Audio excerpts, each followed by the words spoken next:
Hey, Jade Cargill haters, you want to know why? You want to know why it bothers you so much that Jade Cargill is succeeding? Jade Cargill fans, you want to know why there are so many haters out there on your girl Jade Cargill? Well, in this video, I'm going to tell you exactly what I am talking about, because Jade Cargill has made an impact in WWE from the moment that she put pen to paper, the moment it was speculated, the moment it was reported that Jade Cargill was leaving All Elite Wrestling after being pushed as a top star, a dominant star, under the creative leadership of Tony Khan for so many years, going to WWE, training at the Performance Center, making the media rounds, talking about her decision, talking about the signing, talking about how she sees WWE as the major leagues. She sees it as a situation in which AEW at the time, and still is still a startup, and they're still floundering a little bit, and they're trying to learn, and they're trying to figure out what they're doing right, and more importantly, what they're doing wrong. And then you have WWE on the flip side. They are thriving. Business has not been hotter than it is right now. From a financial standpoint, that is the case. Attendance is on fire. Product is on fire. Thank you, Roman Reigns. Thank you, Cody Rhodes. Thank you, The Rock. She knew she had to make the jump, so she did, and it has paid off in a major, major way. Not only has she executed on her part, she has hit the tunes, y'all, and is checking those boxes. And on the flip side, you have WWE, who is doing every single thing right with her. Right? And they've done so since her arrival, because they made her signing a big deal, right? She did all these media appearances, and then she appeared on Raw, NXT, SmackDown, even Fastlane. And then you look at the way that they have presented her on television.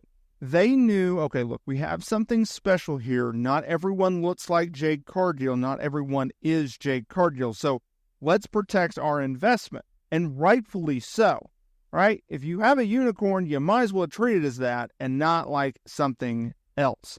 And so with Jade Cargill, they took their time, and they waited until they felt that she was in-ring ready, television ready for their product, if you will, because there's nothing that Jade Cargill is lacking except for in-ring repetition, right? She just needs more reps. She's still green, but she's still a solid foundation, but definitely got that charisma in her, that alpha in her, if you will. And so Jade Cargill, she's made her main roster debut, right? Royal Rumble, had a great outing there. Then she signs with SmackDown. She walks out. She looks like a freaking megastar. She looks like a unicorn. She looks like something that you've not seen before from a female perspective, right? The way that they shoot her entrance, from the song to the lights going out to the smoke to her appearing with the silhouette, them shooting up, she emerges. I mean, everything. And then when you get to the in-ring product, well, it is picture perfect. Every single thing matters. Every single detail stands out. And that is what you do to rate a main roster megastar. And that's what they got in Jade Cargill. And so I've seen the awesome community that we've built here with WrestleSTAR on YouTube and Facebook. And I've seen comments, because I've talked about haters in the past. I really like to poke fun at haters. I just don't. I understand where they're coming from, but I don't understand why you feel like you have to be like that, right? I try to be positive here. And so when I see people being like, well, why do people hate on Jade Cargill? And it got me thinking, okay, well, let's address why there's so many haters out there. Even going back to AEW days, she's had haters. But when you join the biggest promotion in the world, well, guess what's going to happen? It's going to expand, and it's really going to explode. Of you either have Jade Cargill fans, supporters, something I consider myself, or you have Jade Cargill haters or deniers or doubters, right? And so when we look at this thing, it got me thinking. I think it comes down to a few different things. Number one, it just comes down to human jealousy. Right? There are certain people you are not going to like because you just don't like them. You don't like the way they look, the way they talk, the way they act, their personality, right? Whatever. And then I think this is the crux of the problem.